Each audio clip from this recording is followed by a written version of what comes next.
My name is Joaquin Delacroix, and I'm an orchard keeper who survived the first week of the Ice Age apocalypse. When volcanic ash blocked out the sun in July, temperatures dropped 40 degrees and my world froze. My wife and twin daughters were trapped 300 miles away, while I fought to keep 12 strangers alive in my house, burning my life's work just to survive another day. Before we start the video, let us know what country you are tuning in from in the comment section below. Perhaps we will make a story there. Let's begin. My name is Joaquin Delacroix, and I need to tell you what really happened during the first week of the Ice Age apocalypse, because the official reports got it all wrong. They called it a natural disaster, a freak occurrence that nobody could have predicted. But I was there when the sun disappeared, and I know the truth about how fast our world can end. I'm an orchard keeper in Washington state, or at least I was before everything changed. For 15 years, I've been tending 200 acres of heritage apple and stone fruit trees in the Yakima Valley. My specialty is heirloom varieties, the kind of apples your great-grandmother might have eaten but that you can't find in any grocery store today. Honeycrisp, Northern Spy, Arkansas Black, Winter Banana. Each tree represents years of careful cultivation, grafting, pruning, and patience. You don't become an orchard keeper overnight. It's a profession that teaches you to think in seasons, in years, in decades. My grandfather, Mateo Delacroix, started this orchard back in 1962. He was a man who believed in preparation, in reading the signs that nature gives you before disaster strikes. He used to tell me stories about the Dust Bowl, about how the farmers who survived weren't necessarily the ones with the most land or the best equipment, but the ones who understood that everything you build can disappear faster than you think possible. He'd point to his root cellar with its thick stone walls and carefully organized shelves, and say that an orchard keeper doesn't just tend trees, he tends the future. I thought he was being dramatic. I thought he was just an old man who'd lived through too many hard times. I was wrong about a lot of things back then. On July 14th, 2025, I was doing what I do every morning during growing season. I wake up before dawn, check the weather reports, and walk my property lines to assess the overnight conditions. Temperature, humidity, wind patterns, soil moisture. In agriculture, information is survival. You miss a frost warning, you lose a crop. You ignore a pest infestation, you lose years of work. You fail to prepare for changing conditions, you lose everything. That morning felt different, though I couldn't put my finger on why. The air had a quality to it that reminded me of the moments before a severe thunderstorm. That electric tension that makes your skin feel tight and your animals act nervous. My irrigation system was running perfectly, the fruit was developing on schedule, and the weather forecast called for typical July conditions. High of 87 degrees, low of 56, partly cloudy with light winds from the southwest. I was checking the drip lines in my Honeycrisp section when the ground started shaking. Now, living in Washington state, you get used to the occasional earthquake. We sit on the ring of fire after all. But this wasn't earthquake shaking. This was something else entirely. It was deeper, more sustained, like the earth itself was groaning under some enormous pressure. The vibration seemed to come from everywhere at once, and it lasted for nearly 3 minutes. 3 minutes doesn't sound like long until you're standing in an orchard, watching your carefully staked young trees sway back and forth, while the ground rolls beneath your feet like ocean waves. When it finally stopped, I pulled out my phone to check the earthquake monitoring websites.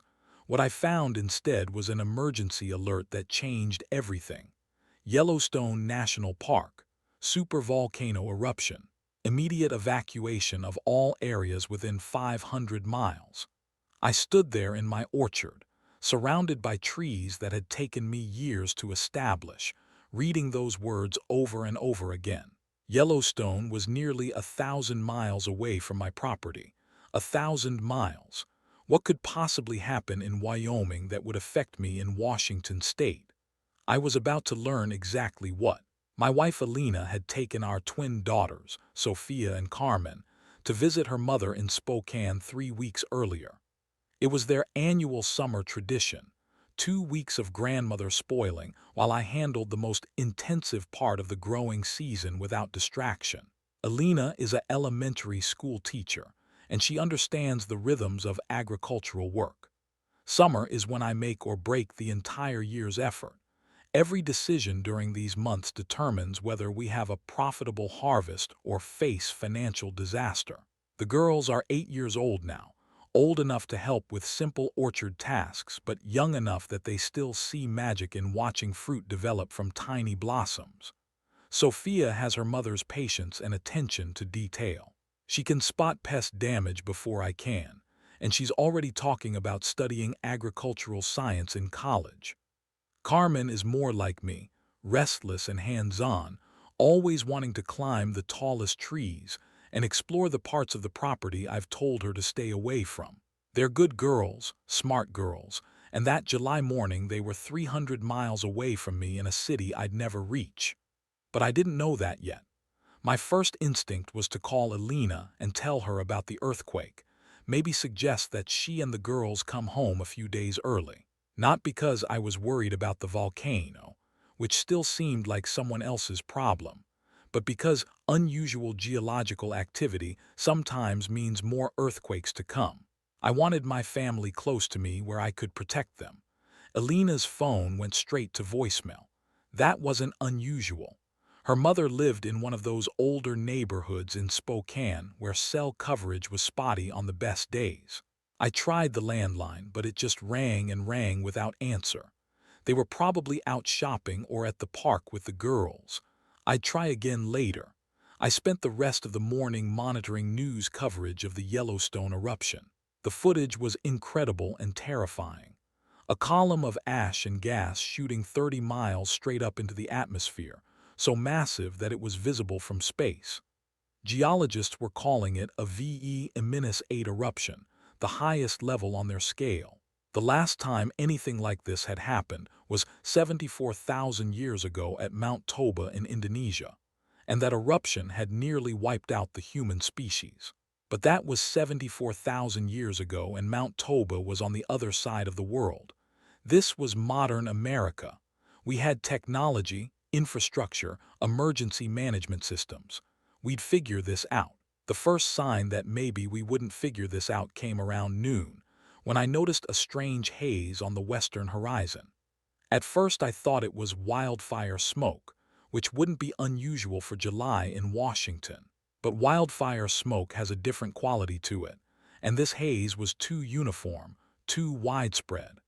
It stretched as far north and south as I could see, and it was moving east toward my property with the upper-level winds. By 2 o'clock in the afternoon, the first particles of ash were falling on my orchard. They were tiny, almost invisible individually, but they caught the sunlight in a way that made the air shimmer like heat mirages.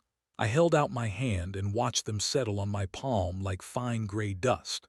When I rubbed them between my fingers, they felt gritty and sharp, nothing like the soft ash from wood fires or even the heavier ash from forest fires. This was volcanic ash.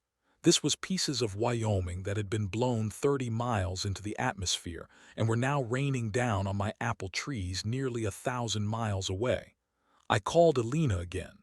This time her phone didn't even ring. It went straight to a message saying the call could not be completed as dialed. I tried the landline again. Same thing. The cellular and landline networks serving Spokane were apparently overwhelmed or damaged. That's when I started to worry. By 4 o'clock, the ash fall was heavy enough that I could see it accumulating on the leaves of my trees. Each leaf was developing a thin coating of gray powder that made the entire orchard look like it had been dusted with cement. I knew enough about volcanic eruptions to understand that this ash wasn't just cosmetic. It was highly acidic, and it would interfere with photosynthesis if it stayed on the leaves too long. I spent the next 2 hours rigging up my irrigation system to spray the trees clean. It was backbreaking work, dragging hoses and adjusting sprinkler heads while wearing a dust mask to keep from inhaling the particles that were now falling steadily from a sky that had turned the color of old pewter. Every time I cleared one section of trees, I could see ash already starting to accumulate on the sections I'd finished an hour earlier. It was like trying to empty a bathtub while the faucet was running full blast. The temperature started dropping around 6 o'clock that evening. At first it was subtle, just a few degrees cooler than the forecast had predicted. But by 8 o'clock, I was pulling on a light jacket to continue working outside. In July, in the middle of what should have been the warmest part of the day, the local news was starting to pick up the story, but they were treating it like a curiosity rather than an emergency. The weatherman on Channel 7 made jokes about unseasonable cooling and suggested that people might want to bring in their laundry before it got dusty. He said the ash fall should clear up in a day or two as the wind patterns shifted. He was wrong about that too. I tried calling Alina every hour until midnight, using both her cell phone and her mother's landline. Nothing. The recorded messages were getting more specific now. All circuits are busy. Emergency services are prioritizing essential communications. Please limit your calls to urgent matters only. What could be more urgent than reaching my family during a natural disaster? I finally gave up around 1 o'clock in the morning and tried to get some sleep, but the sound of ash hitting my bedroom window kept me awake. It was like a constant, gentle sandblasting that never stopped. When I did manage to doze off, I dreamed about Sophia and Carmen playing in Alina's mother's backyard, while gray snow fell around them like the end of the world. I woke up before dawn on July 15th to a world I didn't recognize. The ash had fallen all night, and it was now 3 inches deep across my entire property. 3 inches of volcanic debris covering 200 acres of apple and stone fruit trees that represented 15 years of my life and every dollar Alina and I had ever saved or borrowed. But that wasn't the worst part. The worst part was the temperature. My equipment shed has a digital thermometer that I check every morning to plan the day's irrigation schedule. In July, even at dawn, it usually reads somewhere in the mid-50s. That morning it read 38 degrees. 38 degrees, in July, in Washington state. I stood there staring at that thermometer, checking it 3 times to make sure I was reading it correctly. 38 degrees meant my fruit trees were going into shock. 38 degrees meant the growing season was effectively over. 38 degrees in July meant something was fundamentally wrong with the world. I tried to call Alina again. The phone networks were completely down now. No dial tone, no recorded message, nothing. Just dead silence. I walked through my orchard in the pale gray light of what should have been sunrise, but the sun was just a dim orange disk barely visible through the ash clouds overhead. Every tree was coated in gray powder that made them look like sculptures carved from stone. The weight of the ash was already bending the smaller branches, and I could see stress fractures forming in the bark, where the acidic particles were eating through the protective outer layer. These trees were dying. All of them. My neighbor Bill Rodriguez came over around 8 o'clock that morning, his face pale with worry and confusion. Bill works in it for a local manufacturing company, and he's the kind of guy who always has the latest weather apps on his phone and knows exactly what the forecast holds for the next 10 days. But that morning he looked lost. "Quino, my kids are asking why it's snowing in July," he said, gesturing at the ash-covered landscape around us. "What do I tell them? The weather app says it should be 90 degrees today, but I can see my breath." I looked past him at his suburban lawn, which was normally green and perfectly maintained, but now looked like it had been carpet-bombed with gray dust. His house had been built in the 1980s, all electric heating and cooling, designed for the mild Pacific Northwest climate we'd always known. It wasn't built for this. "Tell them we're going to figure this out," I said, but even as the words left my mouth, I was calculating in my head. I had maybe 3 weeks of preserved food in my root cellar. The grocery stores were probably already running low on supplies as people panic-bought everything they could carry. The gas stations would be next to go as everyone tried to drive somewhere warmer. But where was warmer? The ash clouds stretched as far as I could see in every direction. Bill's youngest daughter, Maria, is the same age as Sophia and Carmen. She appeared at his side wearing a heavy winter coat that looked ridiculous over her summer pajamas. "Dad, why is it so cold? Are we going to have to go to school in the snow?" "There's no school today, sweetie," Bill said, but he was looking at me when he said it and I could see the question in his eyes. When would there be school again? When would anything be normal again? I spent the rest of that day trying to process what was happening. The internet was still working intermittently, and I was able to piece together fragments of information from news sites and emergency management agencies. The Yellowstone eruption had injected an estimated 1,000 cubic kilometers of ash and sulfur dioxide into the stratosphere. To put that in perspective, Mount St. Helens in 1980 had injected less than 1 cubic kilometer. Mount Tambora in 1815, which caused global climate disruption and crop failures around the world, had injected about 160 cubic kilometers. This was 6 times worse than Tambora. But that wasn't even the most terrifying part. The most terrifying part was the report I found buried on a government geological survey website, time-stamped at 11:47 that morning. Katla volcano in Iceland had also erupted. Not as large as Yellowstone, but large enough. Another massive injection of ash and sulfur dioxide into the northern hemisphere's atmosphere, compounding the effects of the American eruption.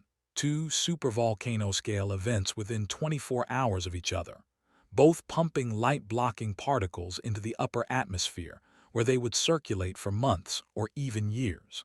The scientists were using terms like volcanic winter and nuclear winter. What they meant was simple. The sun was gone, blocked by billions of tons of debris suspended in the stratosphere. Photosynthesis would slow to a crawl. Temperatures would drop globally. Crops would fail. Billions of people would starve. But those were global problems, long-term problems. My immediate problem was much simpler. Alina and the girls were in Spokane, which was 300 miles away through mountain passes that were probably already clogged with evacuees. My truck had a full tank of gas, but the roads were getting more dangerous by the hour as visibility dropped and desperate people made increasingly bad decisions. I loaded my truck with emergency supplies and drove to the end of my driveway, where I sat for 10 minutes trying to convince myself that I could make it to Spokane and back before conditions got worse. But as I sat there watching the ash fall steadily on my windshield, I realized I was looking at this all wrong. Conditions weren't going to get better. This wasn't a temporary weather event that would clear up in a few days. This was the new reality, and it was going to last for months at minimum, possibly years. If I drove to Spokane and got stranded on the highway, I wouldn't be able to help Alina and the girls. If I used up my gas supply on a rescue mission that might already be impossible, I wouldn't be able to help anyone. If I left my property undefended, I might not have anywhere to bring my family back to. I turned off the truck and went back inside my house, but I left it loaded with supplies, just in case an opportunity presented itself. That evening, around 7 o'clock, Bill Rodriguez knocked on my door again. This time he wasn't alone. He had his wife Carmen and their 3 kids with him, and they were all carrying overnight bags. "Queeno, our power's been out for 6 hours," he said. "Our house is all electric. No power means no heat, no hot water, no way to cook food. The kids are freezing." I looked at his family standing on my porch, their breath visible in the cold air, and I thought about my grandfather's stories, about the Dust Bowl farmers who shared what they had and survived, and the ones who tried to go it alone and didn't. "Come in," I said, stepping aside to let them enter my house. That decision probably saved all of our lives. My grandfather had built this house in 1964, after spending 2 years living in a trailer while he established the orchard. He'd lived through the Great Depression and World War II, and he understood the value of solid construction and redundant systems. The walls were thick, the foundation was deep, and the heating system could run on either electricity or propane. The kitchen had both electric and gas appliances. The water system included a well with a manual pump backup. Most importantly, he'd built a root cellar. Not a basement or a storage room, but a proper root cellar carved into the hillside behind the house, with stone walls 2 feet thick and wooden shelves that could hold months' worth of preserved food. He'd stocked it every autumn with canned vegetables, dried fruits, smoked meats, and other long-term storage foods. After he died, I'd maintained the tradition more out of habit than necessity, never imagining I might actually need to depend on those supplies. As Bill's family settled into my living room, gathering around the fireplace that was already providing more heat than their all-electric house could manage, I started mentally inventorying what we had. Enough food for maybe 2 weeks if we were careful. Enough firewood for a month if we rationed it properly. Enough propane for the kitchen stove to last until winter if we only used it for essential cooking. It wasn't enough for a long-term disaster, but it was a start. Carmen Rodriguez, Bill's wife, is a registered nurse who works at the regional medical center. She took one look at the ash that was still falling outside and shook her head grimly. "This stuff is going to cause serious respiratory problems," she said, "especially for kids and elderly people. We need to seal up this house as much as possible and make sure everyone has masks when they go outside." We spent the next few hours working together to weatherproof my grandfather's old house. We used duct tape and plastic sheeting to seal gaps around windows and doors. We moved furniture to create sleeping areas for Bill's family in the living room, close to the fireplace. We organized the kitchen to maximize efficiency with limited cooking fuel. Most importantly, we established rules. Everyone would contribute according to their abilities. Everyone would share resources equally. No one would make major decisions alone. We were no longer just neighbors helping each other through a temporary crisis. We were a survival group, and we needed to start thinking like one. That night, as I lay in my bed listening to the sound of ash pattering against the window and the quiet conversations of Bill's family settling in downstairs, I tried to call Alina one more time using my landline phone. For just a moment, I heard a dial tone, and my heart jumped with hope. Then the line went dead, and it stayed dead. I stared at the ceiling, thinking about Sophia and Carmen sleeping in their grandmother's house 300 miles away. Were they warm enough? Did they have food? Were they asking when Daddy was coming to get them? Did Alina understand how bad this was, or was she still thinking this would all blow over in a few days? I thought about my apple trees, slowly dying under their coating of volcanic ash. 10 years of careful cultivation reduced to gray sculptures that would never bear fruit again. My entire professional identity, everything I'd worked for since taking over the orchard from my grandfather, was ending right outside my window. But as I listened to Bill's youngest daughter cough softly downstairs, I realized something my grandfather had been trying to teach me all along. An orchard keeper doesn't just tend trees. He tends the future. And sometimes tending the future means knowing when to burn down everything you've built to save what really matters. I got up and walked to my bedroom window, looking out at the ash-covered landscape that had been my orchard just 2 days earlier. The temperature was still dropping. In a few more hours, it would probably hit freezing. In July. Tomorrow, I would have to make some very hard decisions about what to sacrifice and what to save. Tomorrow, more neighbors would probably knock on my door asking for help. Tomorrow, I would have to figure out how to keep a growing group of people alive in a world that was getting colder and darker by the hour. But tonight, for just a few more hours, I could still pretend that Alina and the girls were safe in Spokane, that my trees might recover from this disaster, that the sun would come out tomorrow and everything would return to normal. I was wrong about that too, but I didn't know it yet. The ash kept falling and the temperature kept dropping, and somewhere 300 miles away my family was facing the same impossible choices that I was learning to make. The volcanic winter had begun, and the first week was going to test everything I thought I knew about survival, community, and what it means to be responsible for other people's lives. The knocking on my door the next morning would change everything. When I woke up on day 3, everything had changed. The ash was now 6 inches deep across my property, and the temperature had dropped to 28 degrees. 28 degrees on July 16th in Washington state. I stood at my bedroom window, watching my breath fog the glass as I stared out at what had been my orchard just 72 hours earlier. The trees looked like monuments in a cemetery, their branches bent low under the weight of volcanic debris. Some of the younger saplings had already snapped completely, their trunks broken by the acidic ash that had eaten through their bark overnight. 15 years of work, 3 generations of my family's legacy, reduced to gray sculptures that would never bloom again. But the dying orchard wasn't what made my blood run cold that morning. It was the silence.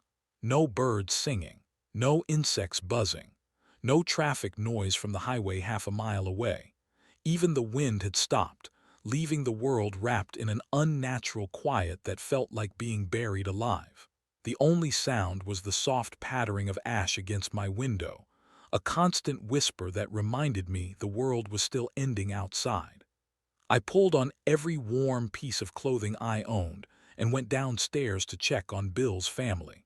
They were huddled around the fireplace, the adults awake, but the children still sleeping under every blanket we could find. Carmen Rodriguez looked up at me with the professional assessment of a nurse who'd seen too many emergency situations. "The baby coughed all night," she whispered, nodding toward their youngest daughter, Maria. "This ash is getting into everything despite all our sealing efforts. We need better air filtration, and we need it today." I nodded and moved to the window that faced the road leading to my property. What I saw there made my stomach clench with dread. There were cars scattered along the roadside, some abandoned, others with people still inside them. The vehicles were completely buried under ash drifts that had formed overnight, creating gray dunes that blocked the road entirely. No one was driving anywhere today, maybe not ever again. Bill joined me at the window, his face grim as he processed what we were looking at. "The highway's completely impassable," he said quietly. "Even if we had somewhere to go, we're not going anywhere." That's when the knocking started. 3 sharp raps on my front door, then a pause, then 3 more. The universal signal for help that's urgent but not hostile. I looked through the peephole and saw my neighbor from 2 properties over, Margaret Johnson, standing on my porch with her husband Frank. They were both in their 70s, and Frank was leaning heavily on Margaret's arm like he could barely stand. I opened the door, and the rush of cold air that swept in carried the acrid smell of sulfur and ash. Margaret's eyes were red and watering, and Frank was wheezing with every breath. "Joaquin, we need help," Margaret said without preamble. "Our power went out yesterday, and Frank's oxygen concentrator stopped working. He's got emphysema, and this ash is making everything worse." Frank Johnson had been a logger for 40 years before retiring, and his lungs had never fully recovered from decades of sawdust and diesel fumes. In normal times, he managed his condition with supplemental oxygen and regular medication. But these weren't normal times, and his backup oxygen tanks had run out during the night. "Come in," I said immediately, helping Margaret get Frank to the couch nearest the fireplace. "Carmen's a nurse. She'll know what to do." Carmen was already moving before I finished speaking, her professional training taking over. She checked Frank's pulse and breathing, examined his fingernails for signs of oxygen deprivation, and asked quick, efficient questions about his medication schedule and usual oxygen requirements. "We need to get him to a hospital," she concluded after a few minutes. "His oxygen saturation is too low, and it's going to get worse if we can't get him supplemental oxygen soon." "The roads are blocked," Bill pointed out grimly. "Even if we could call an ambulance, which we can't because the phones are dead, they couldn't get here through the ash drifts." I looked at Frank Johnson, a man I'd known for 8 years as a quiet, dependable neighbor who always waved when he drove past my orchard. He'd helped me move irrigation equipment more times than I could count, never asking for anything in return except maybe a box of apples at harvest time. Now, he was struggling to breathe in my living room while his wife held his hand and tried not to cry. That's when I realized something fundamental had changed in my thinking. 3 days ago, I would have been focused on getting Frank to professional medical care, on calling the right authorities, on following the proper procedures for handling a medical emergency. But the proper procedures assumed a functioning world with working phones, clear roads, and operational hospitals. We didn't live in that world anymore. Margaret, does Frank have any oxygen tanks at your house that might still have some pressure left? I asked. Two small ones in the bedroom closet, but they're probably empty. He uses a lot more oxygen when he's stressed, and he's been scared since this whole thing started. Carmen, how long can he last without supplemental oxygen? Carmen looked at Frank's bluish fingernails and labored breathing. Hours, maybe less if his condition deteriorates. We need to do something now. I made a decision that would have been unthinkable a week earlier. Bill, help me get Frank to your truck. Margaret, grab whatever medical supplies Frank needs from your house. Carmen, you're coming with us. Where are we going? Bill asked. The roads are impassable. The volunteer fire station is only 2 miles away and they have emergency oxygen supplies. If we can't drive there, we'll walk there. It took us 40 minutes to travel 2 miles through ash drifts that were sometimes waist deep. We fashioned a makeshift stretcher from a lawn chair and carried Frank between us, stopping every few hundred yards to let him rest and catch what little breath he could manage. Margaret walked beside us, holding his hand and talking to him constantly, keeping him focused on staying conscious. The volunteer fire station was dark and empty when we arrived, its emergency generator apparently out of fuel. But the building was unlocked, and I knew the layout from community meetings I'd attended there over the years. The medical supplies were kept in a locked cabinet in the main bay, but desperation makes you creative. I used a crowbar from the truck to break the lock, and we found 6 portable oxygen tanks plus masks and regulators. Getting Frank stabilized took another 20 minutes, but once the oxygen started flowing, the color returned to his face and his breathing became less labored. Carmen monitored his vital signs while Bill and I loaded the remaining oxygen tanks into the truck bed. This will last him maybe a week if we're very careful about rationing, Carmen said quietly as we prepared for the journey back to my house. After that, we'll need to find more supplies or figure out another solution. The walk back seemed longer, partly because Frank was more stable and we could take our time, but mostly because I was starting to understand the real scope of what we were facing. This wasn't a temporary emergency that would be resolved by professional responders in a few days. This was a complete breakdown of the systems we'd always depended on for survival. No electricity meant no refrigeration, no heating, no communication. No clear roads meant no supply deliveries, no medical evacuations, no outside help of any kind. No functioning government services meant no emergency coordination, no disaster relief, no safety net beyond what we could create for ourselves. We were on our own, and we were going to be on our own for a very long time. When we got back to my house, we found that our survival group had grown. The Martinez family from down the road was waiting on my porch with their newborn baby and their 7-year-old son. Like everyone else, their power was out and their house was too cold for the baby. Like everyone else, they had nowhere else to go. Rosa Martinez was holding 3-week-old Isabella, wrapped in every blanket they owned, but the baby's lips still had a bluish tint that made Carmen immediately concerned.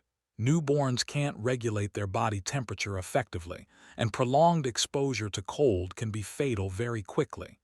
"Please," Rosa said as soon as she saw me. "We heard you were helping people. Isabella won't stop crying, and she feels so cold."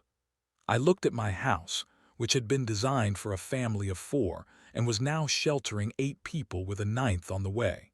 I thought about my food supplies, which I'd calculated for maybe 3 weeks for my own family, but would last maybe 1 week for this many people. I thought about the oxygen tanks we just retrieved, which would keep Frank alive for a few days but represented a resource that would eventually run out. I thought about Alina and Sophia and Carmen, 300 miles away in Spokane, probably facing the same impossible choices I was facing here. "Come in," I said, because there was no other choice I could live with. We spent the rest of that day reorganizing my house to accommodate our expanded group. The living room became a communal sleeping area with mattresses and sleeping bags arranged around the fireplace. The dining room became a medical station where Carmen could monitor Frank's condition and care for baby Isabella. The kitchen became our resource management center, where we inventoried food supplies and planned meals that would stretch our provisions as long as possible. Rosa Martinez turned out to be a former restaurant manager with extensive experience in food service logistics. She immediately took charge of meal planning and preparation, figuring out how to feed 9 people using minimal cooking fuel and maximum nutritional efficiency. Her husband Miguel worked construction and understood basic home repair and weatherproofing. Their son Diego was quiet but helpful, old enough to understand that something serious was happening, but young enough to adapt quickly to our new living arrangements. By evening, we had established a routine that felt almost normal. Frank was breathing easier with the supplemental oxygen. Baby Isabella was warm and feeding regularly. The children were playing quietly near the fireplace, while the adults discussed plans for the next few days. But normal was an illusion that shattered completely when Carmen Rodriguez came back from checking the perimeter of my property. "We have a problem," she announced grimly. "There are people going house to house about half a mile south of here. They're not asking for help. They're taking what they want." I felt my blood turn cold. "How many people?" I counted at least 6, maybe more. They have a pickup truck that they're using to haul away supplies from the houses they've visited. I watched them break into the Henderson place and load up everything portable. The Henderson family had evacuated on the second day, loading their car with essentials and heading south toward Portland before the roads became impassable. Their house was empty, but it still contained all the supplies they'd left behind: food, tools, camping equipment, anything useful for survival. "They're systematic about it," Carmen continued. "They're hitting every empty house in order, working their way north. At their current pace, they'll reach this area tomorrow or the day after." Bill Rodriguez looked up from where he'd been helping his daughter with a coloring book. "What do? We can't fight 6 people, especially not with children and elderly people to protect." I thought about my grandfather's stories again, but this time the lessons were darker. He'd told me about neighbors who'd helped each other during the Dust Bowl, but he'd also told me about neighbors who'd turned on each other when resources became scarce, about farmers who'd shot strangers trying to steal their livestock, about communities that had survived by standing together and communities that had died because they couldn't agree on how to protect themselves. "We make this place look empty," I said after a moment. "We darken all the windows, put out the fire during the day, park the truck behind the equipment shed where it can't be seen from the road. If they think nobody's living here, maybe they'll move on." "And if they don't?" Margaret Johnson asked quietly. I looked around the room at 8 people who were depending on me to keep them alive.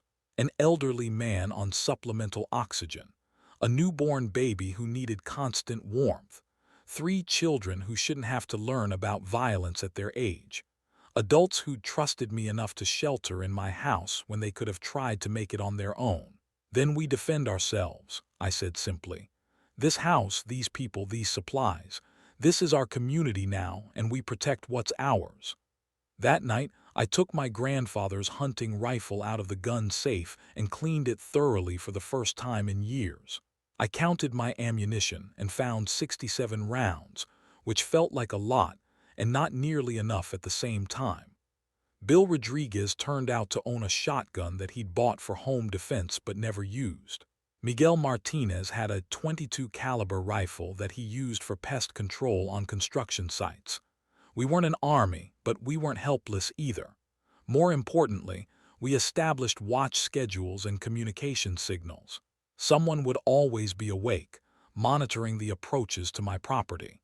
If strangers appeared, we had predetermined responses depending on whether they seemed to need help or appeared threatening. Everyone knew where to hide if shooting started. Everyone understood their role in protecting the group. Carmen Rodriguez spent time with each of the adults, explaining basic first aid procedures and wound treatment. Not because we expected violence, she said, but because accidents were more likely when people were stressed and working with unfamiliar tools and equipment. Rosa Martinez organized our food supplies into emergency rations that could be grabbed quickly if we needed to evacuate. Margaret Johnson worked with the children, teaching them quiet games and activities that wouldn't draw attention from outside. We were becoming something more than just neighbors helping each other. We were becoming a family bound together by necessity and mutual dependence. But families can be broken by outside pressure, and the pressure was increasing every hour. The temperature dropped to 24 degrees that night, and I could hear my fruit trees cracking in the cold. The sounds echoed across the ash-covered landscape like gunshots, reminders that the world we'd known was dying around us. When I checked the weather app on my phone, using the last few percentage points of battery power, the forecast showed no end to the cold snap. Highs in the 20s, lows in the teens, for as far ahead as the meteorological models could predict. It was July 18th, and we were experiencing winter weather that would have been extreme for January. The volcanic ash in the atmosphere was blocking so much sunlight that normal weather patterns had completely collapsed. This wasn't a temporary cold snap that would end when the wind shifted. This was the new climate, and it was going to stay this way for months at minimum, possibly years. I tried to sleep, but I kept thinking about Alina and the girls in Spokane. The city was built for cold weather better than my rural area, but it was also more densely populated. More people competing for limited resources. More opportunities for social breakdown and violence. More chances for disease to spread in overcrowded shelters. Were they warm enough? Were they safe? Did they have food, medicine, clean water? Were they still alive? I had no way to find out, and that uncertainty was harder to bear than any physical hardship we were facing. Around 3 o'clock in the morning, I heard a sound that made my heart race. The distant rumble of a truck engine, moving slowly along the road that led to my property. I crept to the window and peered through the blackout curtains I'd installed that evening. Headlights were approaching, moving at walking speed through the ash drifts that covered the roadway. The truck would pause at each driveway, and I could see the beams of flashlights sweeping across the properties, looking for signs of habitation. They were house hunting, and they were being methodical about it. I woke Bill Rodriguez quietly and gestured for him to join me at the window. Together, we watched the truck pause at the Martinez property, where Miguel's family had lived until yesterday. Flashlight beams swept across the darkened house, checking for vehicles, lights, any indication that people were still living there. After a few minutes, the truck moved on to the next property, then the next. Each time the same careful examination, the same systematic search for targets of opportunity. When they reached the road that led to my driveway, they stopped for a long time. My property was larger than my neighbor's, with more outbuildings and more potential hiding places for supplies. It would be worth a thorough investigation if they thought it might be occupied. I held my breath as the flashlight beams swept across my driveway, my equipment shed, the front of my house.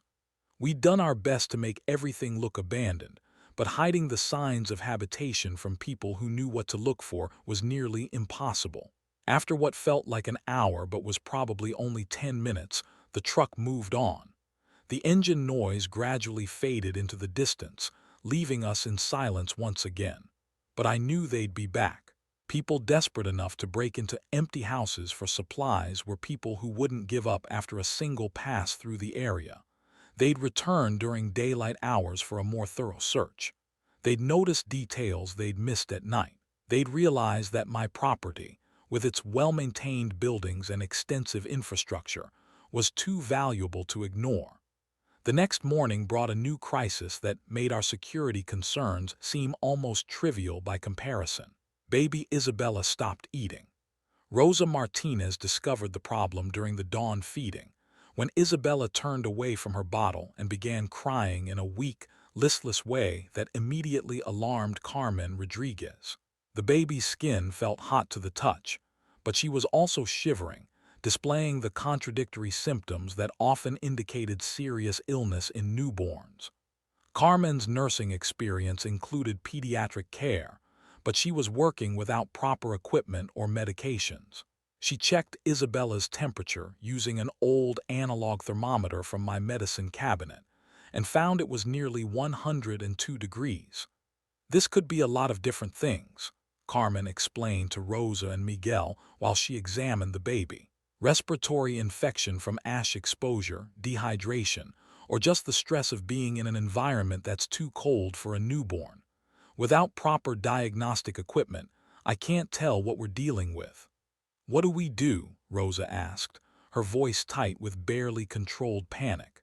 Carmen looked around the room at our makeshift medical station, with its limited supplies and improvised equipment. We keep her warm, make sure she stays hydrated, and monitor her symptoms carefully. If her condition deteriorates, we might have to try to get her to a hospital. The roads are still impassable, Bill pointed out. Then we make them passable, I said grimly. Miguel, how much experience do you have with heavy equipment?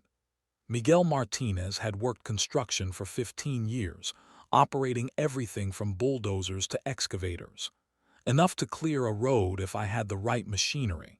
But where are we going to find a snowplow or front-end loader? I thought about the volunteer fire station we'd visited the day before. Small rural fire departments often had equipment for clearing roads after storms or natural disasters. The fire station might have something we can use. If not there, then the county maintenance facility about 5 miles south. That's a long way to travel on foot through these conditions, Margaret Johnson observed. And we don't know if the equipment will even start after sitting in this ash for days. She was right, but we didn't have any other options. Isabella's condition was serious, and it would only get worse if we couldn't provide proper medical care. Sometimes survival requires taking enormous risks for uncertain rewards. That's when we heard the truck engine again. This time it was approaching in full daylight, moving faster than the previous night's cautious reconnaissance. I looked out the window and saw a pickup truck with at least 4 people in it, approaching my driveway without any attempt at stealth. They decided my property was worth investigating, and they were coming to do it right now. I grabbed my grandfather's rifle and positioned myself at the front window where I could see the entire driveway. Bill took his shotgun to the back of the house to watch for anyone trying to approach from behind. Miguel stationed himself at the side window with his .22, which wasn't much of a weapon but was better than nothing. The women and children retreated to the root cellar, where they'd be safest if shooting started. Carmen took Isabella with her, along with the medical supplies and oxygen equipment Frank needed. If this confrontation went badly, they could survive in the root cellar for several days while waiting for help that might never come. The truck stopped at the end of my driveway, just out of easy rifle range. 4 men got out, all carrying weapons that looked military or police surplus. They spread out in a formation that suggested combat experience, approaching my house from multiple angles simultaneously. These weren't desperate neighbors looking for help. These were predators who'd found easy prey in a world where law enforcement had collapsed along with everything else. The leader of the group, a man in his 40s wearing camouflage clothing and tactical gear, called out from about 50 yards away. "We know you're in there. We can see the smoke from your chimney and we tracked footprints in the ash. Come out now and nobody gets hurt." I didn't answer immediately. Instead, I studied their positions, their weapons, their body language. They were confident but not reckless, experienced but not professional military. Probably former law enforcement or security guards who decided that the collapse of civilization meant they could take whatever they wanted from people weaker than themselves. "What do you want?" I finally called back. "Food, medicine, fuel, weapons. Whatever you've got that we can use. You can share it voluntarily, or we can take it after we deal with you. Your choice." I thought about the 9 people depending on me to keep them alive. Frank Johnson, who would die without his oxygen supplies. Baby Isabella, who was fighting a fever in the root cellar below my feet. Sophia and Carmen, 300 miles away in Spokane, who needed me to survive long enough to find them someday. "No," I said loudly enough for all 4 men to hear. "Find somewhere else." That's when the shooting started. The first shot shattered my front window, spraying glass across the living room where my family had been gathered just minutes earlier.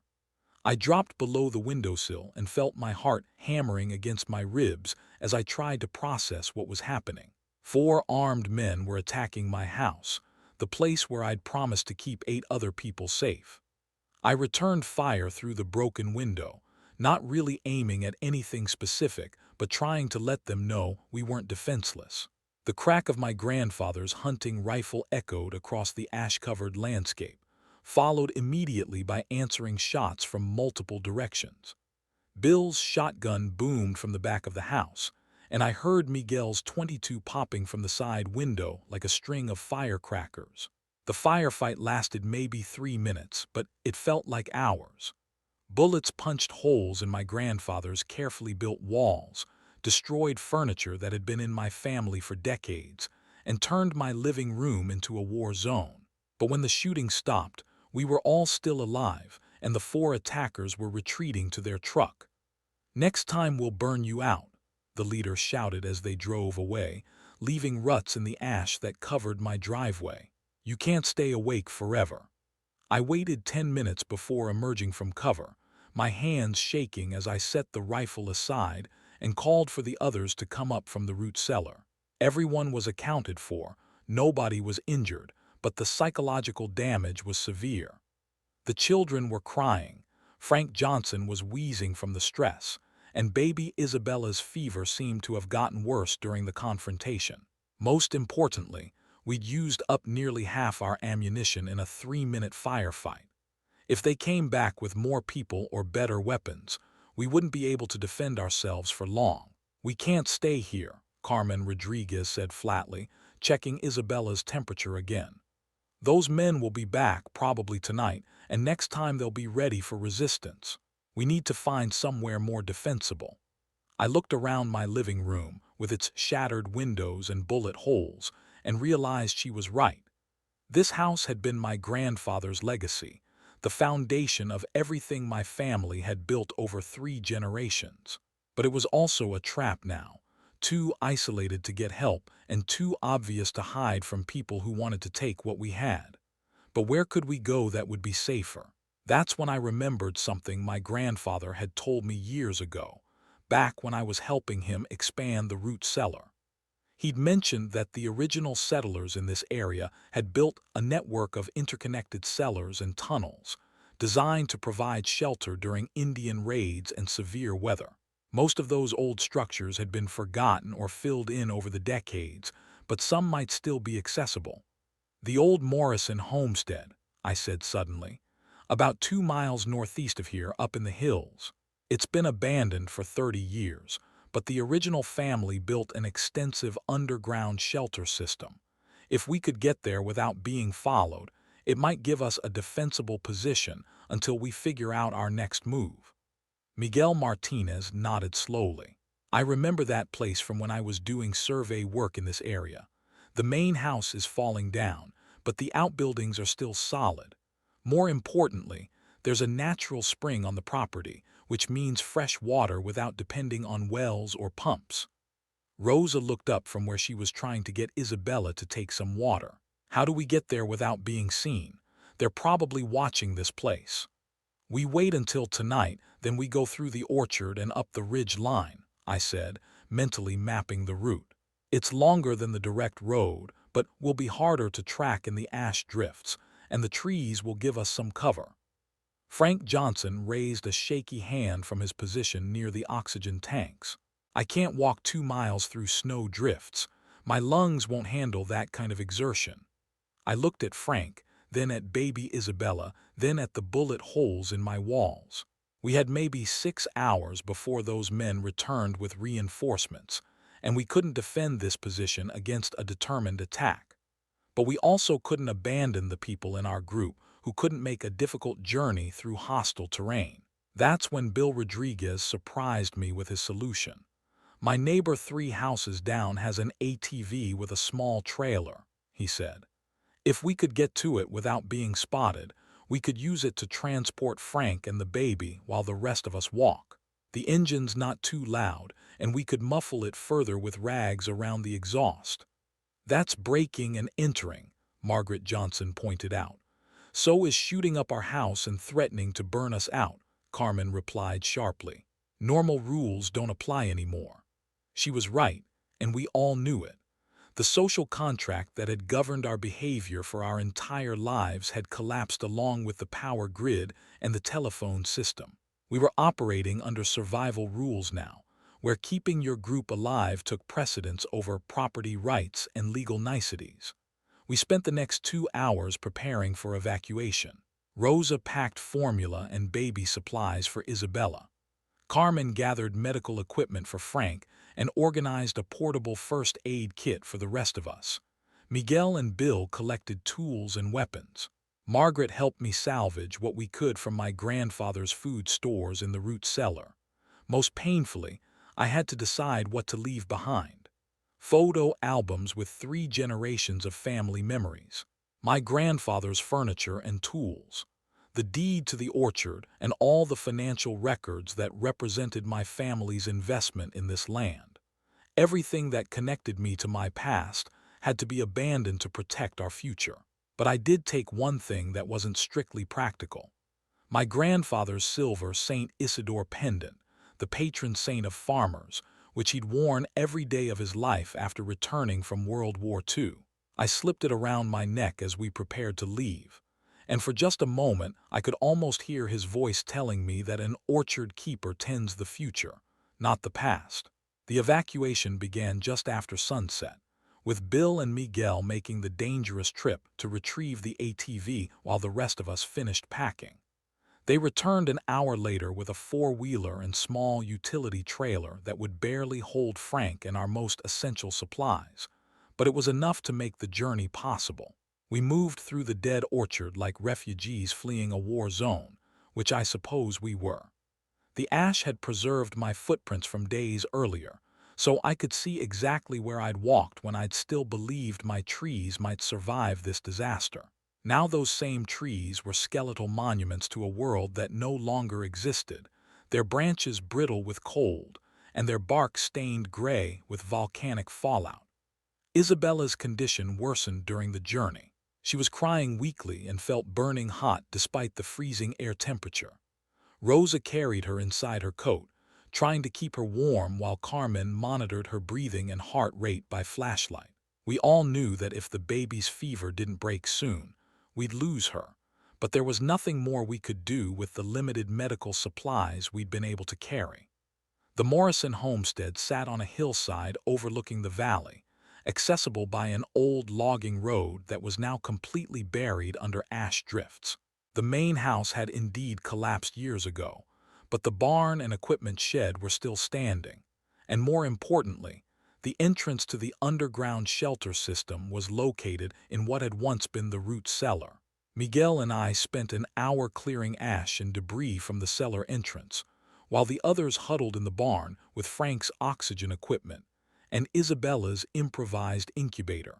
When we finally got the heavy wooden door open, we found ourselves looking down into a hand-dug tunnel that extended back into the hillside, further than our flashlights could illuminate.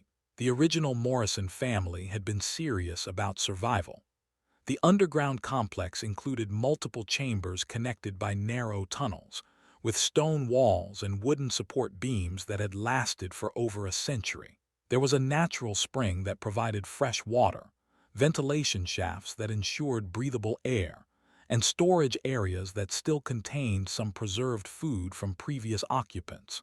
Most importantly, there was only one entrance, which we could defend much more easily than my grandfather's house with its multiple windows and doors.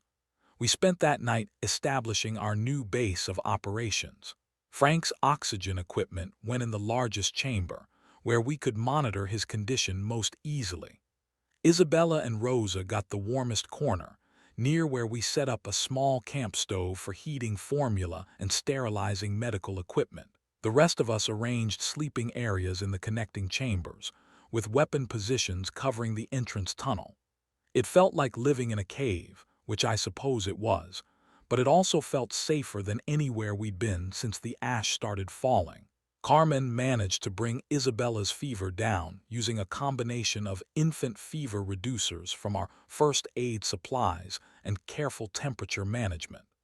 The baby started taking formula again around midnight, and by morning she seemed to be recovering from whatever respiratory infection had nearly killed her. But our relief was tempered by the reality of our situation. We had maybe a week's worth of food for 9 people if we rationed carefully. The oxygen tanks that kept Frank alive would last another few days at most.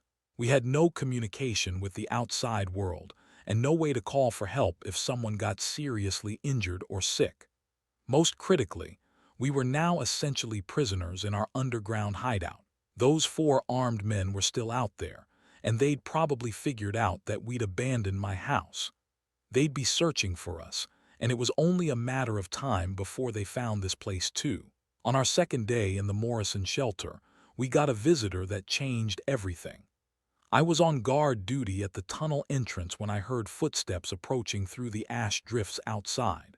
Single person, moving carefully but not trying to hide their approach. I raised my rifle and called out a challenge. "That's far enough. State your business." "My name is Dr. Patricia Chen," came the reply. "I'm looking for survivors who might need medical assistance." I studied the figure standing at the edge of my flashlight beam. Middle-aged Asian woman, carrying what looked like a medical bag, no visible weapons. She was wearing a heavy winter coat and boots that suggested she'd been traveling through the ash for some time. "How do we know you're really a doctor?" I called back. "Because I just spent 6 hours hiking through volcanic fallout to check on isolated homesteads, and I'm too tired to be anything but honest," she replied with a dry humor that somehow made her more credible. "Also, I can hear someone in there with labored breathing, probably emphysema, and I have supplemental oxygen in my bag." That got my attention immediately. Frank's condition had been deteriorating despite our best efforts to manage his oxygen supply, and we were down to maybe 2 days' worth of tanks. I made a decision that was either brilliant or catastrophically stupid. "Come forward slowly, hands visible," I said, keeping the rifle trained on her as she approached the tunnel entrance. Dr. Chen turned out to be exactly what she claimed. She was a retired emergency room physician who'd been living in a cabin about 10 miles south when the eruption started. When the power grid collapsed and communication systems failed, she'd loaded her truck with medical supplies and started making rounds to isolated properties, providing whatever care she could to people who couldn't reach hospitals. "The medical system has completely collapsed," she explained, as she examined Frank Johnson's breathing and checked his oxygen saturation levels. "The hospitals that still have backup power are overwhelmed with ash inhalation cases and trauma from accidents in low visibility conditions. Most ambulance services have stopped operating because the roads are impassable." She gave Frank a breathing treatment using a nebulizer powered by a small battery pack, then checked baby Isabella's recovery from her respiratory infection. Both patients improved noticeably under her professional care, but her long-term prognosis was sobering. "You've done a good job keeping these people alive," she told me privately while the others were settling in for the evening. "But you're fighting a losing battle without proper medical supplies and equipment. Frank needs more oxygen than you can provide, and that baby needs antibiotics that I don't have. What do you suggest we do?" Dr. Chen was quiet for a long moment, weighing her words carefully. "There's a group forming about 20 miles northeast of here, near the old Grange Hall. Maybe 50 families so far, pooling resources and trying to establish a sustainable community. They've got people with medical training, mechanical skills, agricultural experience. They're also better organized for defense against the kind of raiders you've encountered. 50 families means a lot of mouths to feed, I pointed out. It also means a lot of hands to work and a lot of skills to draw on, she countered. Individual families hiding in shelters might survive a few weeks, but they're not going to make it through a volcanic winter that could last 2 years. Community is the only way through this. I thought about Alina and the girls in Spokane, 300 miles away through territory that was probably crawling with desperate people and armed groups. I thought about my grandfather's stories of Dust Bowl farmers who'd survived by working together and sharing resources. I thought about the 4 men who'd shot up my house and promised to burn us out next time. Most of all, I thought about the 8 people sleeping in the chambers around me, people who'd trusted me to keep them alive when their own homes became uninhabitable. How do we get there? I asked. Carefully, Dr. Chen replied. The route goes through some dangerous territory, and there are groups of raiders operating along the main roads. But I know a back way through Forest Service roads that should be passable with the right vehicle. We've got an ATV and trailer. That might work for your elderly gentleman and the baby, but the rest of you would have to walk most of the way. It's about a 2-day journey through some rough country. 2 days of exposure to freezing temperatures and volcanic ash. 2 days of traveling through territory where armed groups were hunting for exactly the kind of supplies we were carrying. 2 days of hoping that Frank's oxygen would last and Isabella's health would hold up. But what was the alternative? We could stay hidden in this underground shelter until our food ran out, then starve slowly while Frank suffocated, and anyone who got sick died from lack of medical care. We could try to return to my house and rebuild our defenses, knowing that the raiders would eventually come back with more people and better weapons.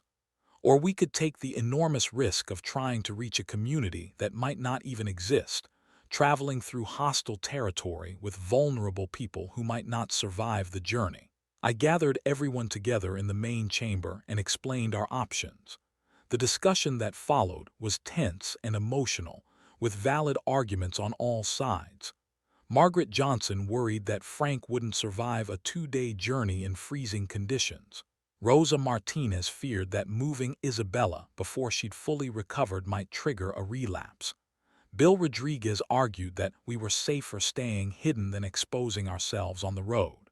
But Miguel Martinez made the point that ultimately convinced everyone. We're not living here, he said simply. We're just dying slowly.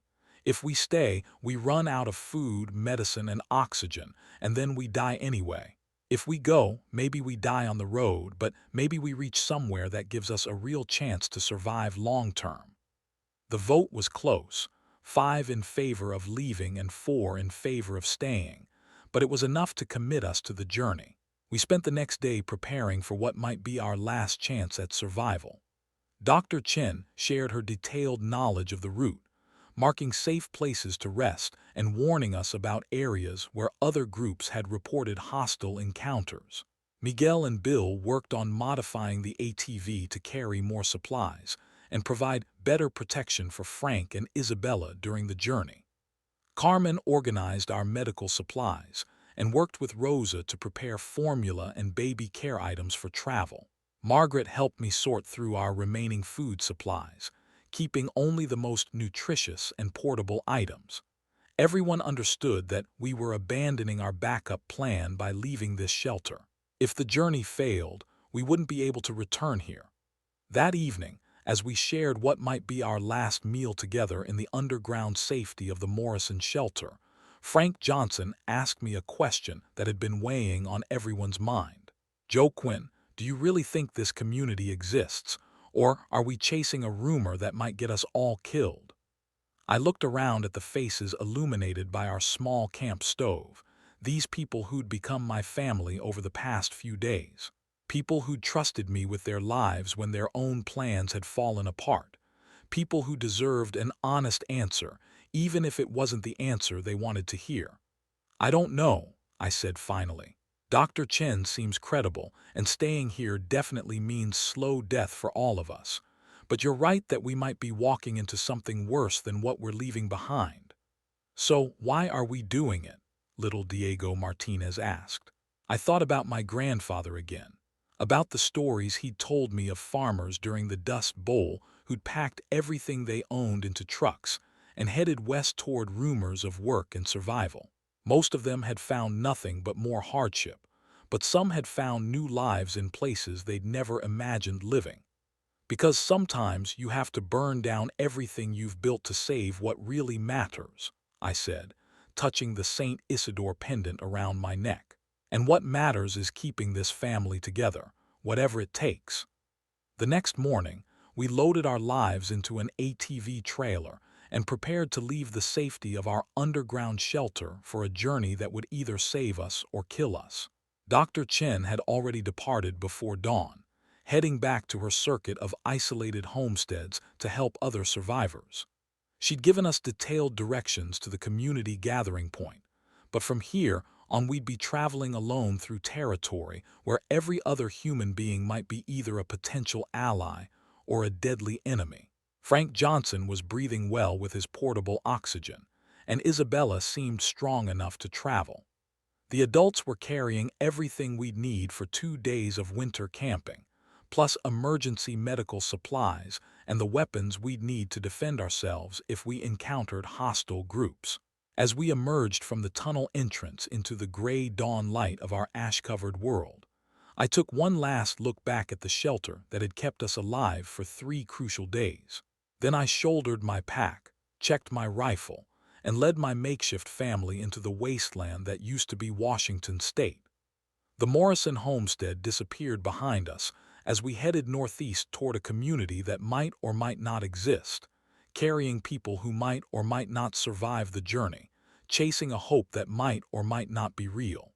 But we were together, and we were moving toward something better than slow death in a hole in the ground. That had to be enough. The journey to find the community that Dr. Chen had described began at dawn on our 6th day in the volcanic winter.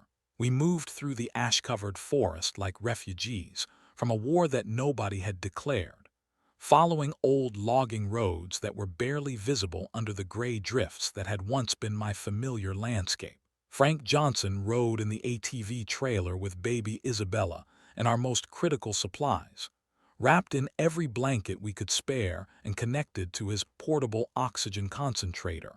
The machine's quiet humming was the only mechanical sound in a world that had gone eerily silent since the eruptions. Rosa Martinez walked beside the trailer, constantly checking on Isabella's breathing and temperature. The baby had survived her respiratory infection, but she was still fragile, still vulnerable to the cold that seemed to seep through every layer of clothing we could provide.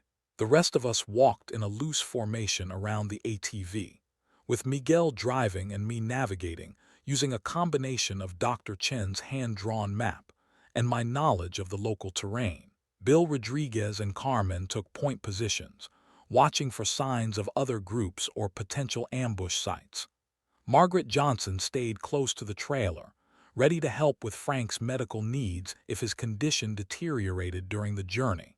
The first few hours went smoothly, but as we climbed higher into the hills, the ash drifts became deeper and the temperature dropped even further.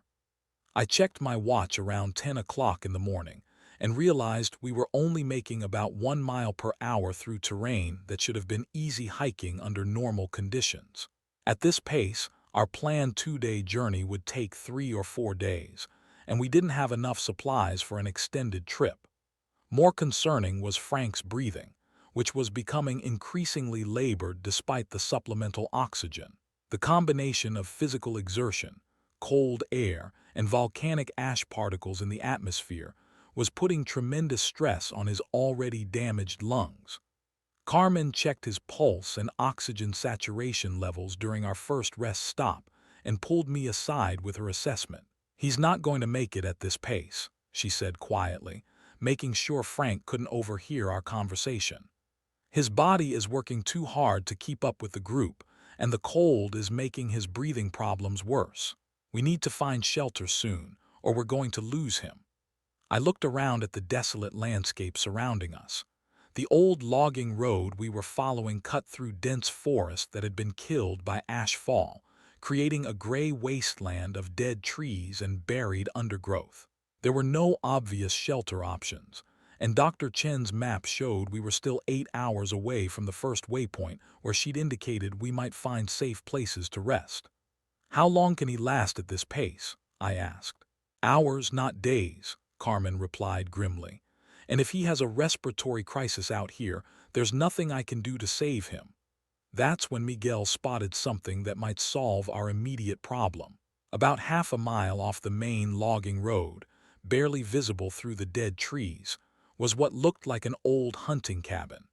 It was probably abandoned, possibly damaged by the ash fall, but it represented the only potential shelter within reasonable distance. We made the decision to investigate, even though it meant leaving the route that Dr. Chen had marked as safe. Miguel drove the ATV as close to the cabin as possible while Bill and I approached on foot, weapons ready in case the structure was already occupied by other survivors or hostile groups. The cabin turned out to be empty but intact, a small structure built from local logs with a stone fireplace and basic furniture. More importantly, it had a propane heating system that still functioned, giving us the ability to warm the interior to a temperature that wouldn't stress Frank's respiratory system. We moved everyone inside and established a defensive perimeter while Frank rested, and his breathing gradually improved in the warmer environment. Isabella also benefited from the heat, her color improving noticeably as Rosa was able to remove some of the heavy blankets that had been restricting her movement. But our relief was tempered by the discovery of evidence that we weren't the first people to find this cabin. While searching the structure for useful supplies, Bill found recent food packaging and cigarette butts that indicated other groups had used this place as a shelter within the past few days. More concerning were the carved messages left on the cabin walls by previous occupants. Some were harmless notes about travel conditions and route recommendations. Others were warnings about armed groups operating in the area. One message, carved into the wooden door frame with what looked like a knife point, made my blood run cold. "Raiders took the Jensen family from here 3 days ago. Avoid the main roads." I knew the Jensen family. They lived about 5 miles from my orchard and had 3 young children. The idea that they'd been captured by the kind of armed groups we'd already encountered made me realize that our journey was even more dangerous than I'd anticipated. We spent the rest of that day fortifying the cabin and planning our next move. Miguel and Bill worked on improving the door locks and window security, while Carmen continued monitoring Frank's condition and caring for Isabella. Rosa and Margaret organized our remaining food supplies and calculated how long we could survive if we had to stay in this location for an extended period.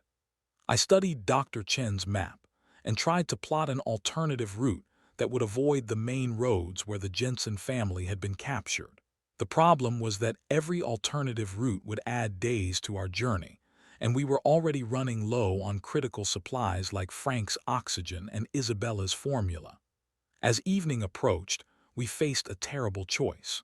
We could stay in the cabin for another day to let Frank recover his strength, but that would use up more of our limited resources and increase the chances that hostile groups would find us. Or we could push forward despite Frank's condition, knowing that the stress of continued travel might kill him before we reached our destination. The decision was made for us around 8 o'clock that evening, when we heard voices approaching the cabin through the forest. Multiple people, moving carefully but not trying to hide their presence. I positioned myself at the front window with my rifle, while Bill and Miguel took covering positions at the side and back windows. Carmen helped Frank into the most protected corner of the cabin, while Rosa held Isabella and tried to keep her quiet. Through the window, I could see the beams of several flashlights moving through the dead trees surrounding our position. At least 6 people, possibly more, approaching the cabin from multiple directions in a coordinated pattern that suggested military or police training. "Hello in the cabin," called a voice from the darkness. "We saw your light and smoke from your chimney. We're not looking for trouble, just wanting to talk." I didn't respond immediately. The voice sounded reasonable, even friendly, but I'd learned over the past week that desperation could make people say anything to gain an advantage. The fact that they'd approached at night and surrounded our position before announcing themselves suggested they weren't as peaceful as they claimed. "What do you want to talk about?" I called back, keeping my rifle trained on the area where the voice had originated. "Survival," came the reply. "Same thing you want to talk about, I'm guessing. We're part of a group that's been helping isolated families get to safety. Dr. Chen told us we might find survivors heading this way." The mention of Dr. Chen's name made me hesitate. It was possible that these people were legitimate allies who'd been sent to help us.